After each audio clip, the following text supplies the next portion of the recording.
All right. Well, oops. Let's fix that camera just a little bit. Bring it up. Make sure you guys can see this. Oops.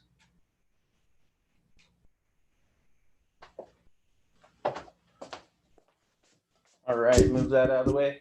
Hey, well, hello and welcome, everybody. And welcome to a. Whoa. All right. We're looking good.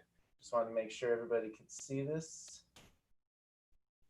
Hello and welcome to another day of talking real estate. My name is Ray Fleming with the Wise Guys in Ties, and you know what? We're not going to be talking about how to wholesale a property today. Today, we're going to be talking about how do you talk to money partners? How do you find potential money partners? This is a question that I get quite often, actually. Either we're talking about business credit or we're talking about some type of funding. And if somebody's in a position where they need money in larger amounts at the very beginning, usually that's when it turns into, okay, how are you going to go out and raise that capital? If you're talking about 3, 4, 500,000, $1 million, multiple millions of dollars for your business venture, you're not going to be able to just go out there and get that even with your personal credit or building business credit. It's going to take a long time to reach those large amounts of funds. So where do you actually go to get that money? And this is going to be from bringing partners into your business. Now, there's a lot of ways you could go about this. You could do what's called a PPM, or for short, that's usually what we refer to it, PPM. Now, that is a private placement memorandum. What this is pretty much just a very expensive stack of documents that explains what it is you're actually going to be venturing into. You could, for example, put one together for an apartment complex. You have a business, but it has a set of documents that's a private placement memorandum that is designed about all the disclosures and the pro formas, everything that somebody needs to know about evaluating a potential investment is in these documents. And then you can use that to bring people on board. That's one way of doing it. PPMs can also be very time consuming and expensive. It's one of those things that my attorney, he charges somewhere around $17,000. So this is on the higher end. I would say the median is about $10,000 to $12,000 what an attorney would charge for putting one of these together. But we got a better solution for you. Now, there's other things like you could go public. There's all sorts of different stuff. But one easy place to start is with your circle of influence, with people that you've already started to build a relationship with. And let's talk about that. How would you actually have that conversation? Because in society, there are 3 questions that typically are a little bit taboo. They usually are politics. Who did you vote for example? It could be seen as confrontational or taboo to ask somebody that. How much money do they make? That's, money. Money is a big topic. How much money do they have?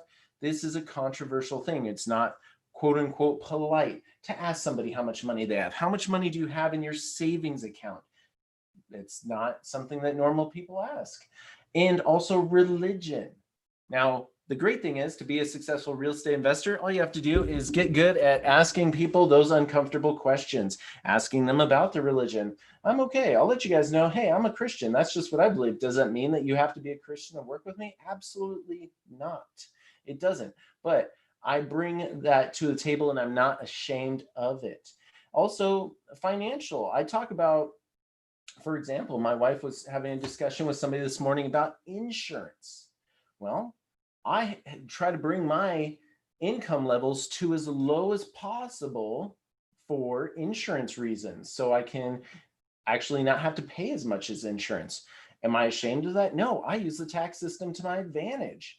So why not? If I can help some other business owner who's paying $3,000, a quarter for health insurance for him and his family, can I help them, find some more write-offs, start paying their kids, and find other ways to make it look like they don't make much money on paper? Absolutely. The systems are there for us to use.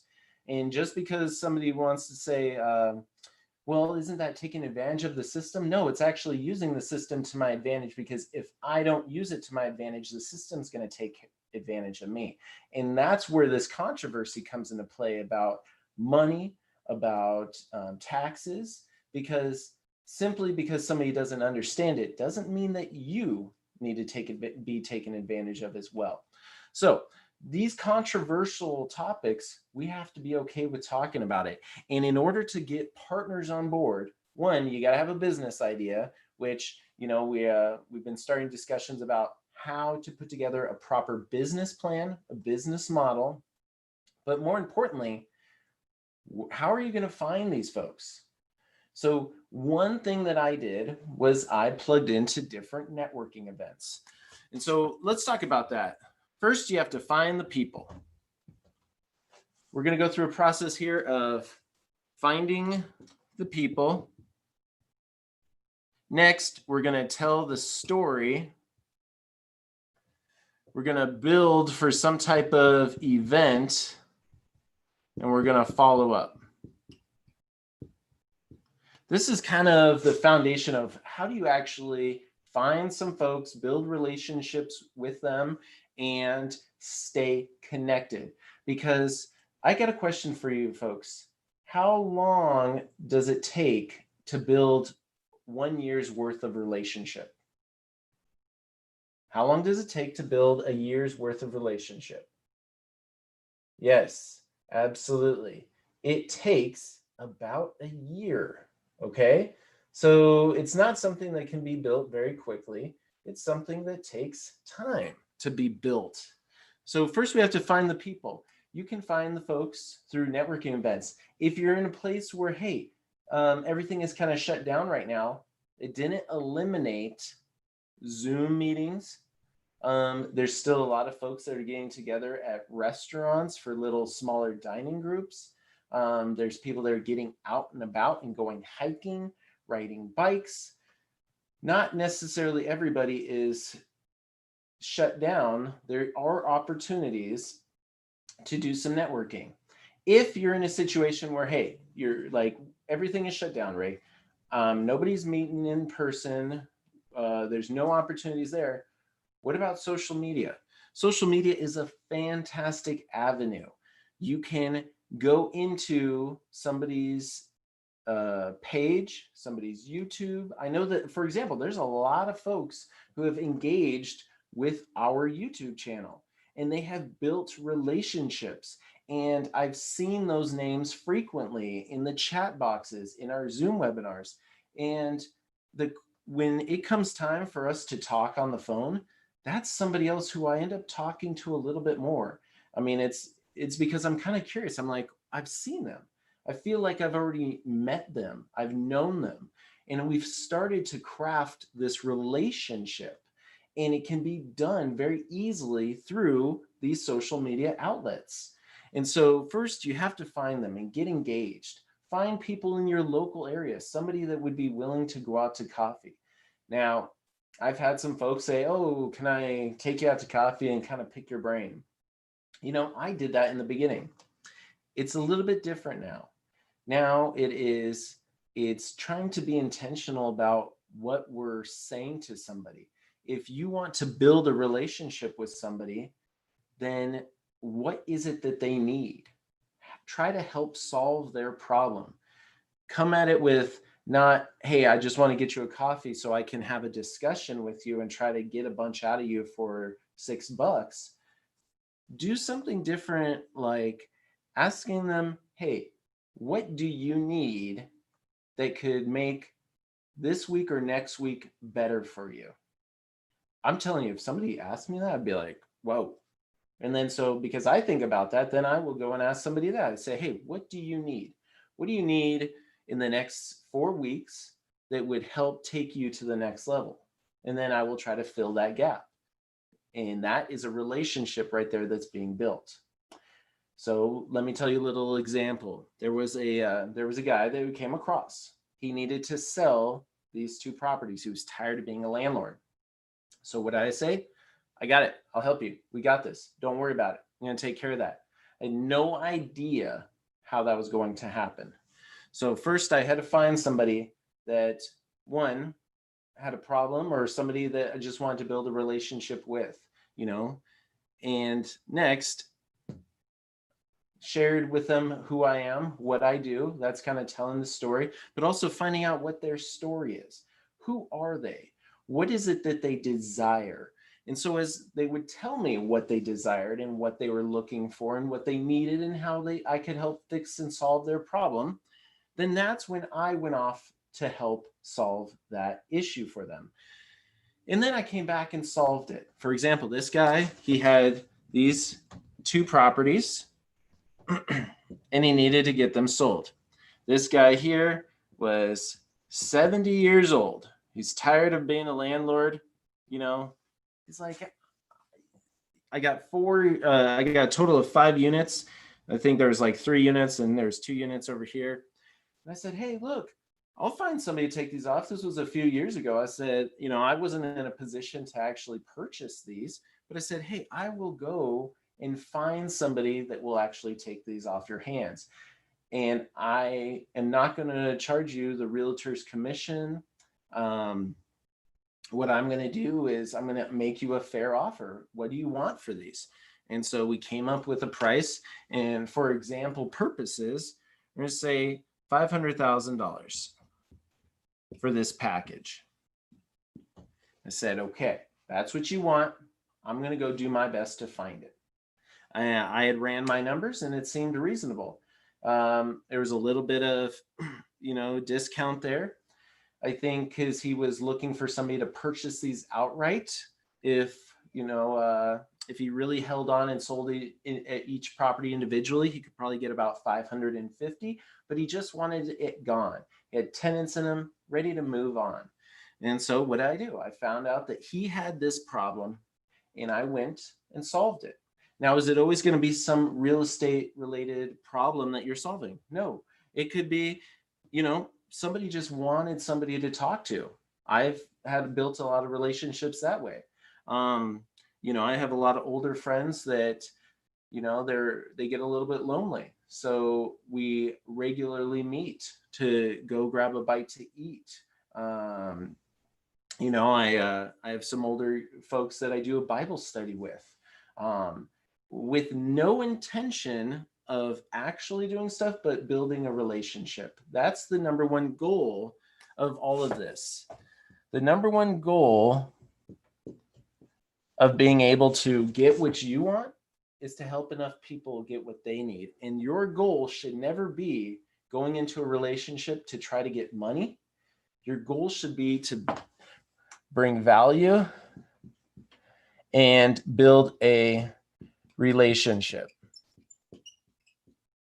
And if you go into it with the thought of, hey, I'm going to bring value to this person's life, I'm going to build that relationship, it doesn't matter what type of funds that they have control of, because the relationship is the most valuable currency. And I'm going to explain in a minute how this plays into our big part of growing our business and raising funds, because you can't pitch an idea to an empty room. You can't raise funds from an empty room. And this gentleman, he needed to sell this. This was an easier situation in one sense because I just had to go and do the legwork and I made some money. We'll talk about wholesaling properties later, but I basically had a contract for this property and I went out and shopped it around and I found somebody that wanted to purchase it and I put a little bit of money in my pocket. I marked it up about $5,000 and boom, that was done deal.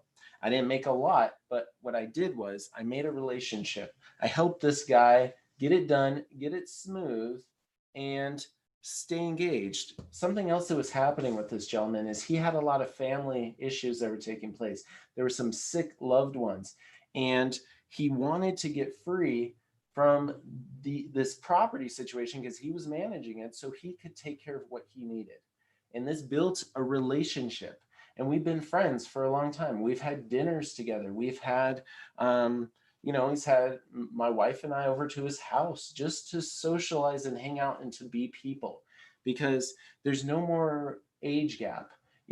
Even though, I mean, he's old enough to probably be my grandfather, it doesn't matter. Once we start to realize that our goals are aligned, and those goals are, just living a better life and helping other people achieve their God-given purpose, then all of a sudden we build this relationship. And once that relationship is built, then we start to discuss things. We start to discuss business, and we start to discuss my dreams and aspirations. And that's when the law of reciprocity kicks into place, because I did what I could to help him out, and I'm just being a good friend. And now I tell him, I'm like, hey, this is what I'm wanting to do. I'm looking at this project, and I'm looking for some people that might have an old 401k or an old retirement account or something like that, that they're simply just not happy with the way it's performing. Do you know anybody that would be, fit that description?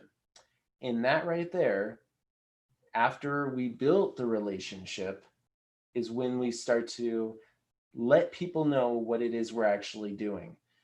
There's an old saying, dig your well before you're thirsty. And so desperation smells. And if you're out there and you're just like, oh, I need to go get money, I need to go get money, I need to go get money, you, as somebody,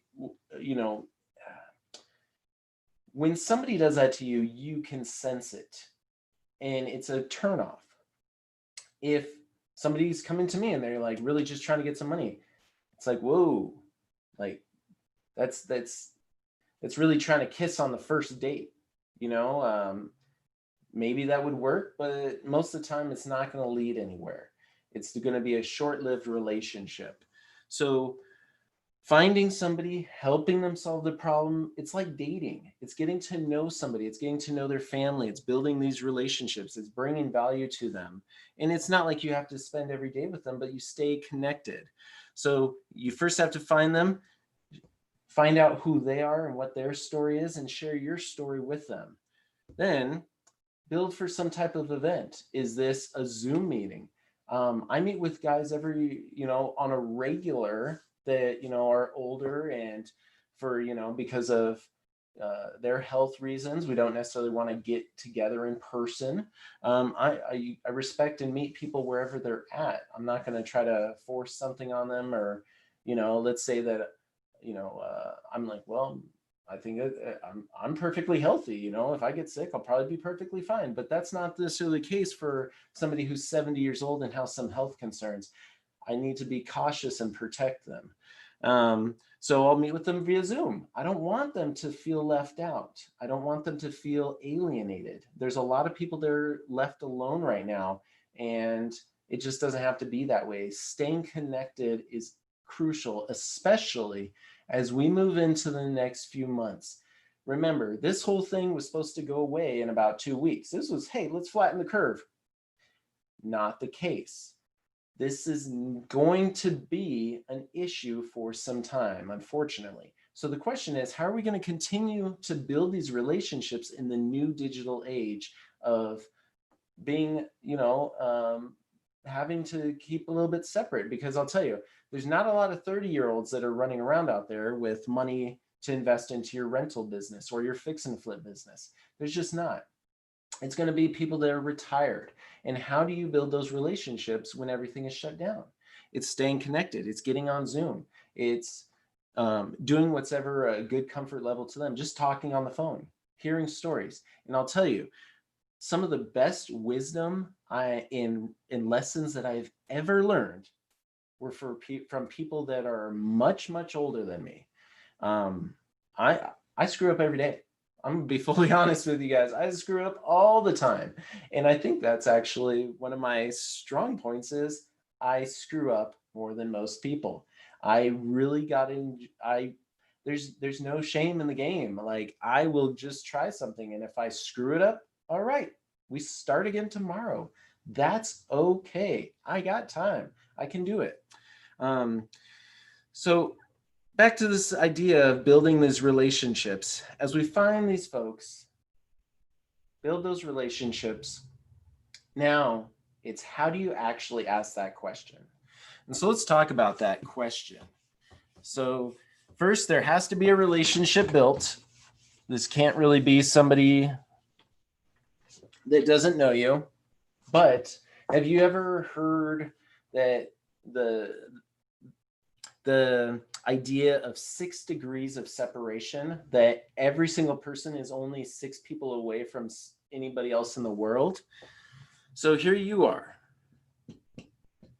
Here's you. And you have a goal or a dream. And let's say, for the sakes of this, because we're talking real estate, that your goal is you want to control a 20 unit apartment complex.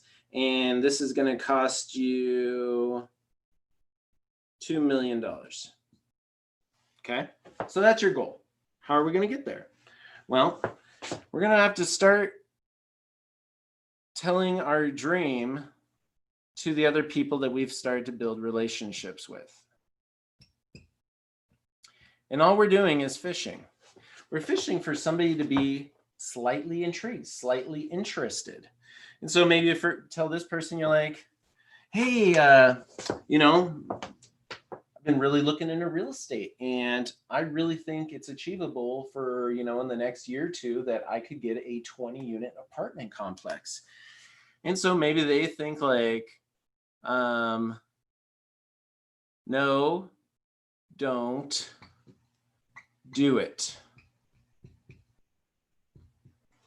Why would somebody say that? No, don't do it. You don't want to get there. The headaches, the tenants, the toilets, the termites, the taxes, all that. So there's going to be people that are fearful. And remember, if these folks are a little bit older than you, everybody comes from a different place. They're trying to be cautious and protect what they've worked on, but they also come from a place of love. And so when people tell you that, you should take it as one of the biggest compliments.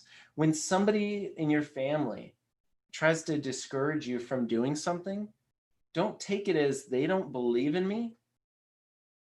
Take it as they love you so much that they're willing to tell you something that nobody else will to try to protect you. Okay? There's a couple different reasons why. This could be your uncle, this could be a family member, this could be your mom, this could be your dad, it could be your brother or sister, it could be your wife, it could be your husband. One of the biggest influences in my life said, sometimes you have to drag your wife kicking and screaming across the finish line of success because it's scary.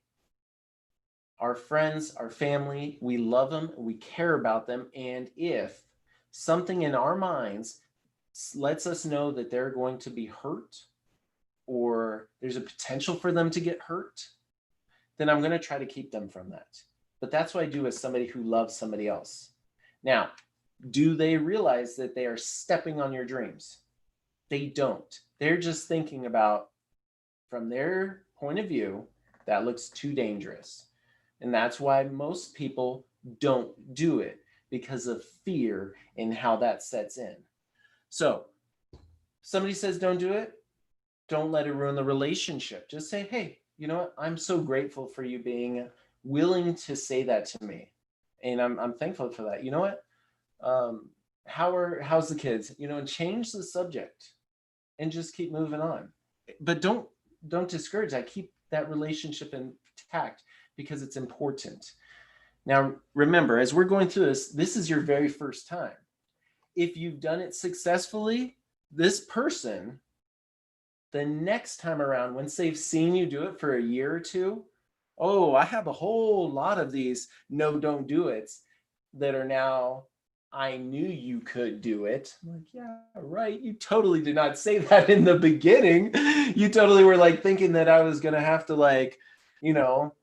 sell myself on the corner to try to do whatever. Who knows? You thought it would all crash and burn, but but it's okay. That's what I'm saying. Just a no today does not mean a no tomorrow. Um,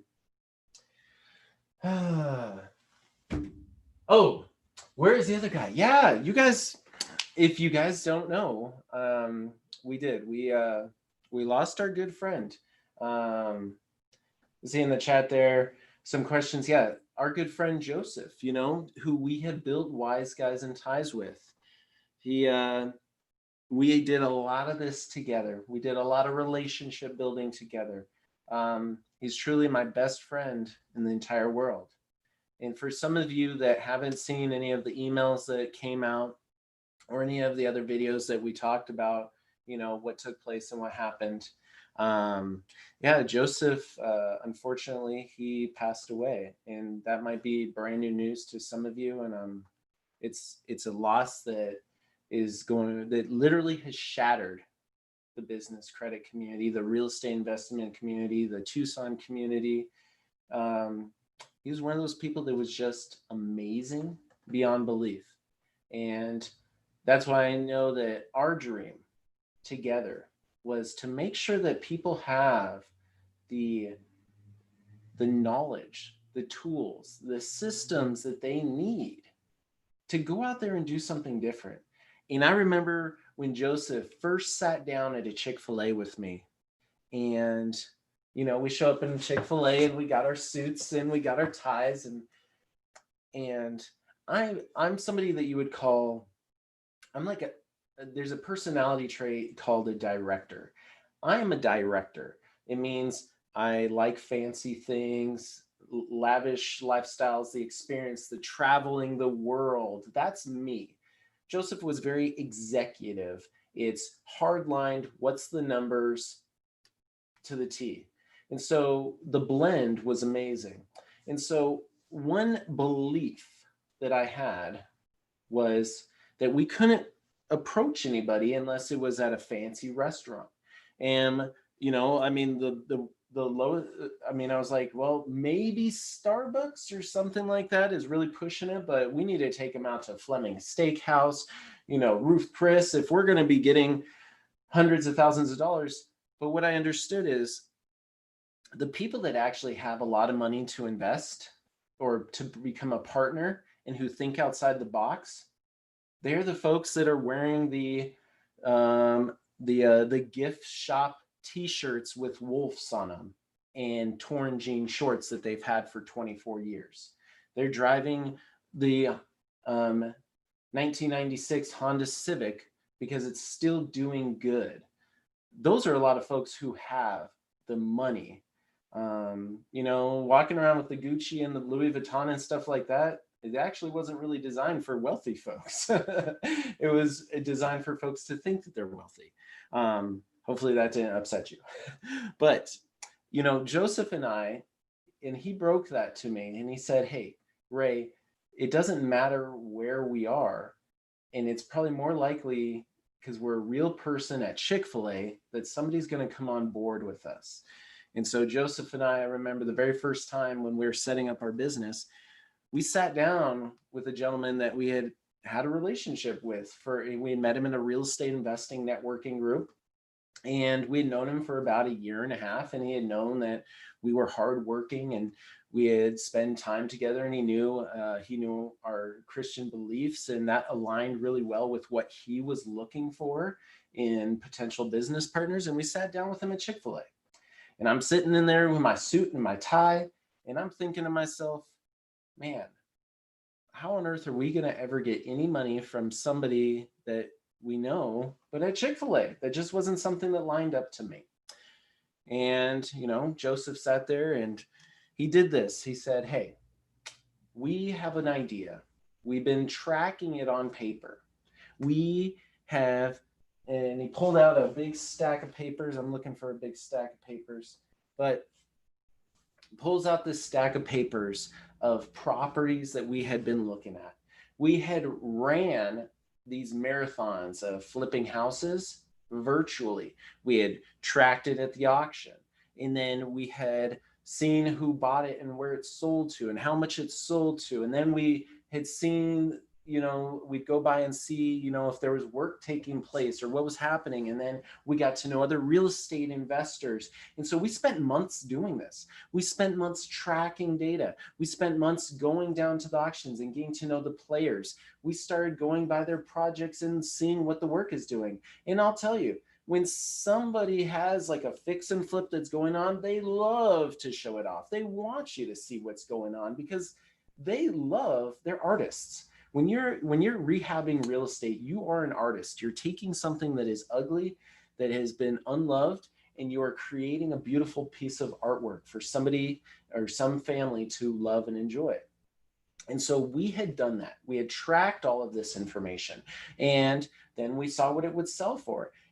Then we did the math, and we did this on many, many deals. I mean, we had a sheet of 1,000 different properties we had tracked. And so we showed him that, and we showed him which ones went to auctions. What are the stats? What are things selling for? What are the repair costs? What are our analysis of this? And we started to see that, hey, there was 10,000 that could have been made there. There's 20,000 that could have been made here. And we're showing that this is a viable business model. Now, how does that actually look? So once we found somebody that was on board, all it took was a napkin, a simple napkin of drawing out this picture. This is us. Let me erase this. This is us. This is our little business. Remember, imagine this is a Chick-fil-A napkin at Chick-fil-A. This is us. And what we're looking for is to create a business. This business is going to be comprised of you, as in our friend, who we have already verified, has some retirement funds that he's unhappy with. And what we're looking at is you owning 50% of this company. Now, us, on the other side, us, or wise guys in ties, we're going to manage the other side of it. We're going to provide the services. So we're what's called the service member. And this is the money member or the partner. Service partners, money partners. And our goal will be to go and flip a house, make $20,000, have those funds come back into the business, and we split the profit 50-50. Easy enough. Is that easy enough for everybody to kind of explain? Oh, yeah. William, yes. We will continue his legacy. Sorry, I'm commenting on chats in the YouTube right now, but this is our legacy. And this was the very first thing that we did in business. And we diagrammed this out. We said, hey, we know that you're somebody that we know, like, and trust.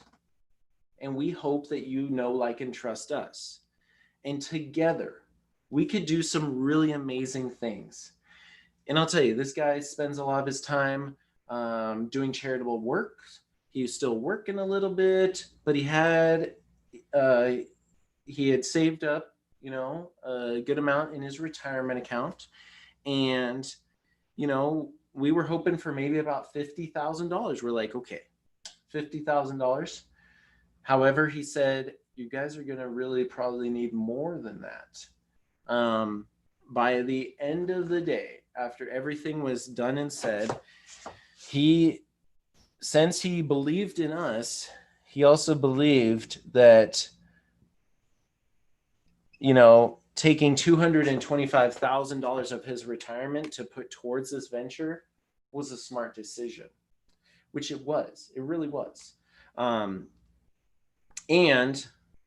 we ended up, after he was on board, we had two other partners that wanted to come in for some small amounts, which really, if you saw this picture, and let's say that you had $50,000. Now, I'm not soliciting any friends from anybody right now, but if you had a chance to take part in some of this and you knew us and you had built relationships with and you were able to see our projects and all that good stuff.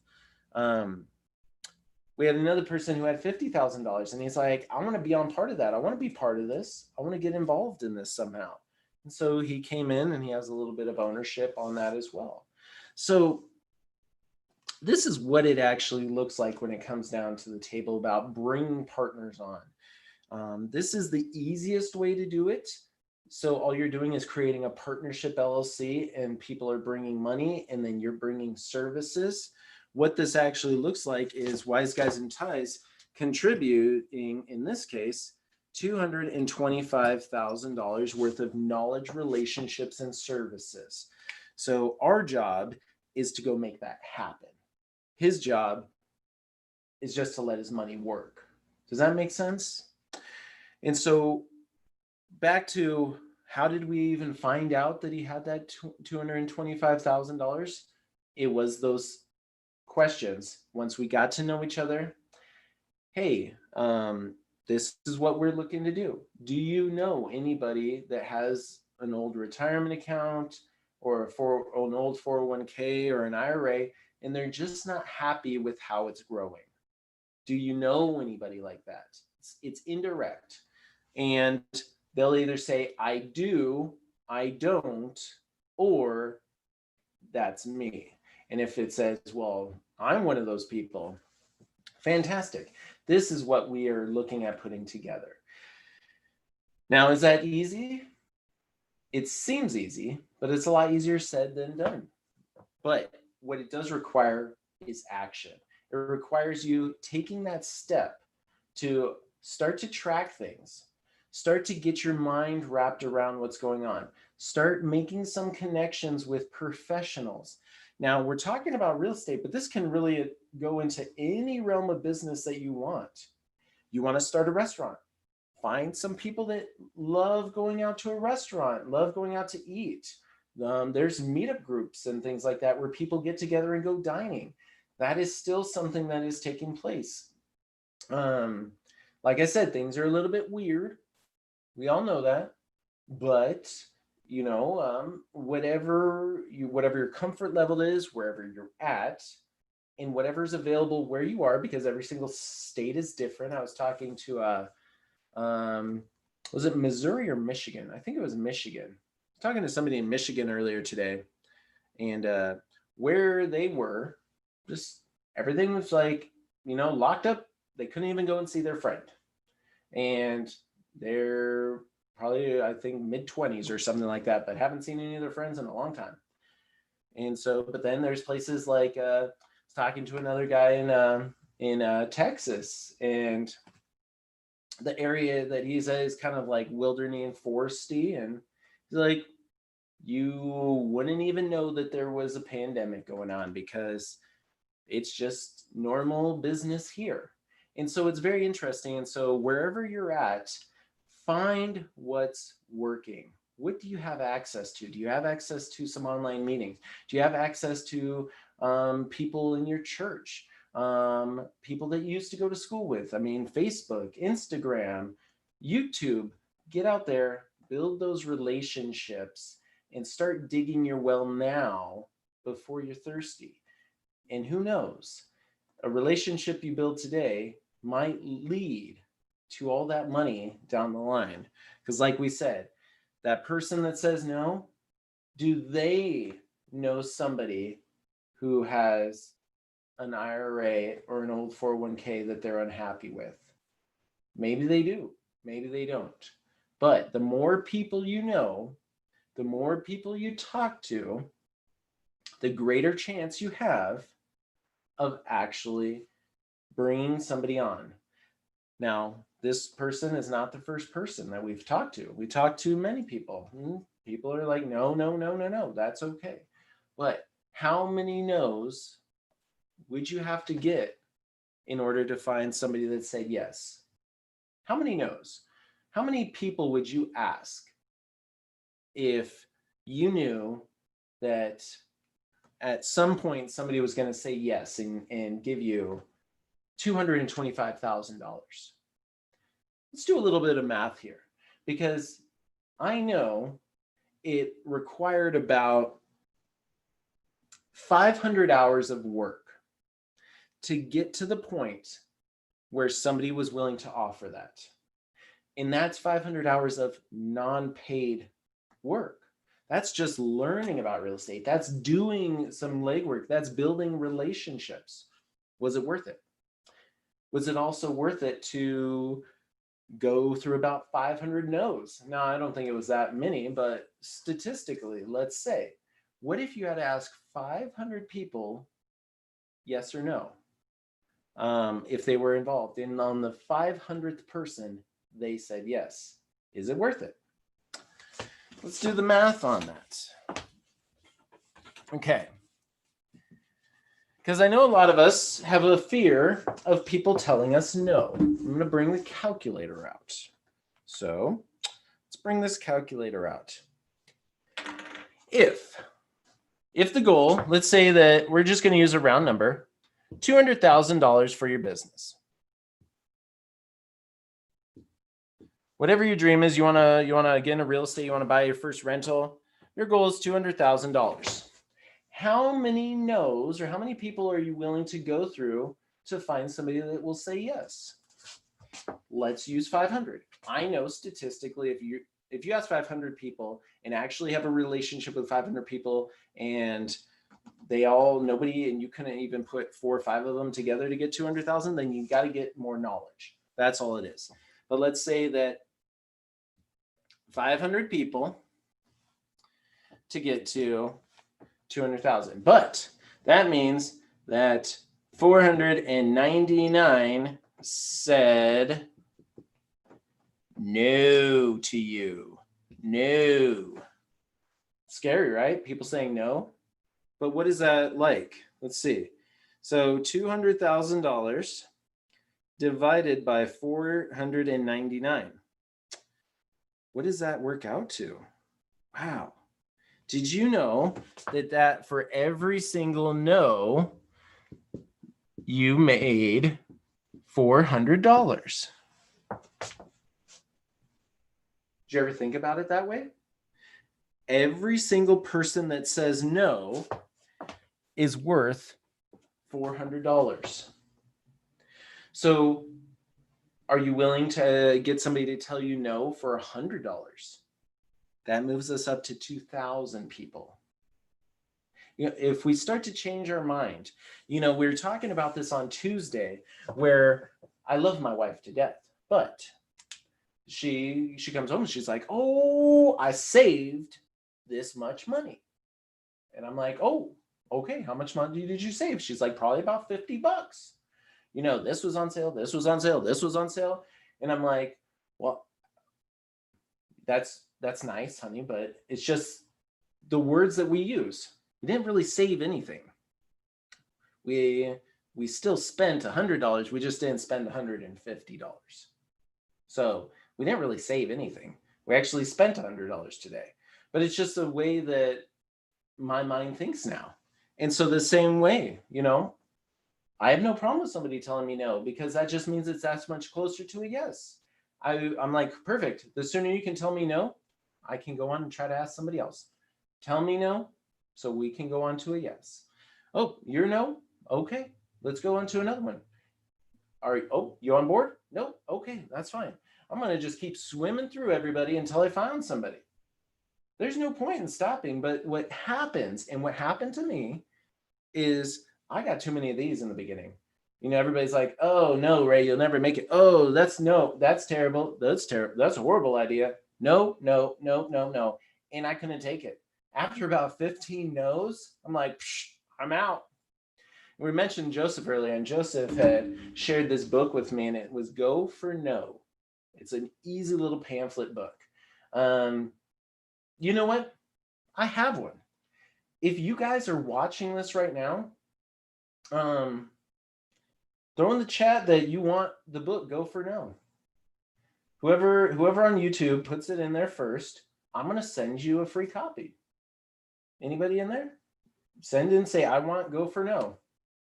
Anybody? Anybody? Not seeing anybody yet, but okay. Let's see who's the first to pop up on here. We're giving away a book. Go for no.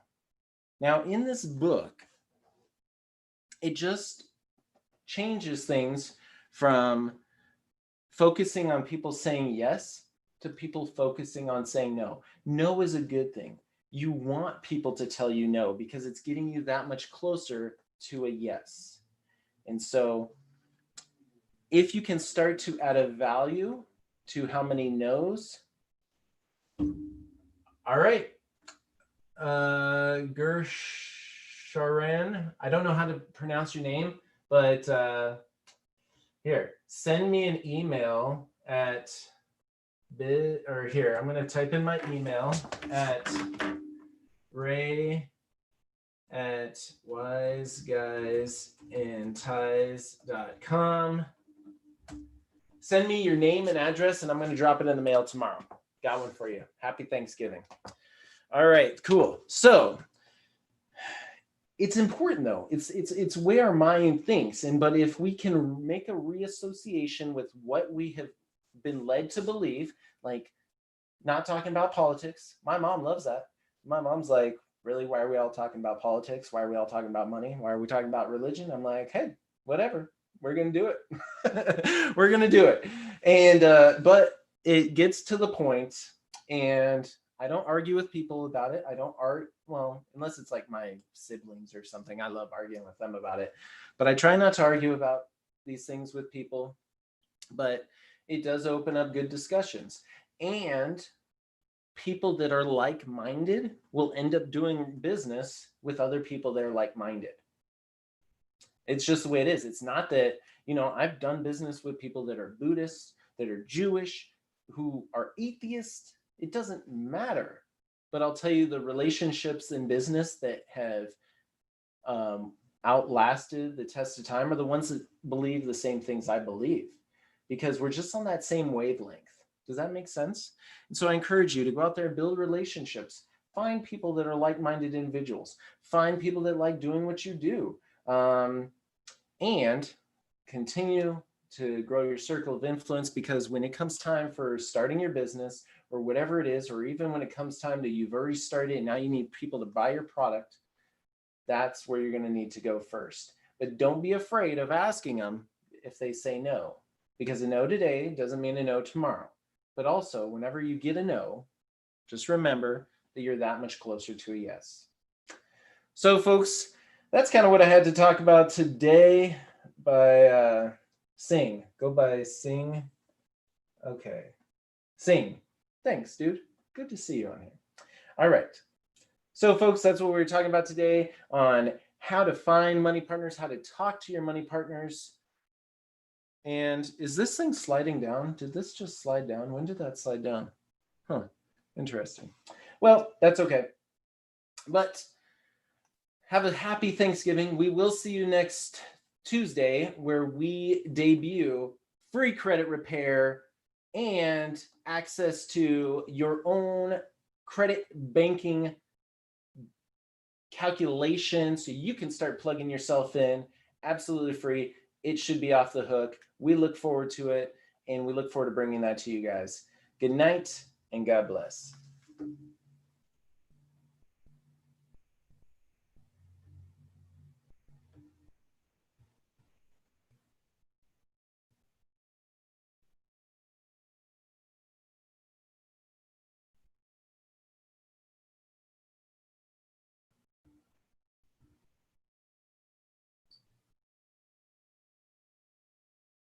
Oh, Raul, you're in here. I didn't even see your message. You know what, Raul? I'll send you one too. Good to see you, buddy. Happy Thanksgiving.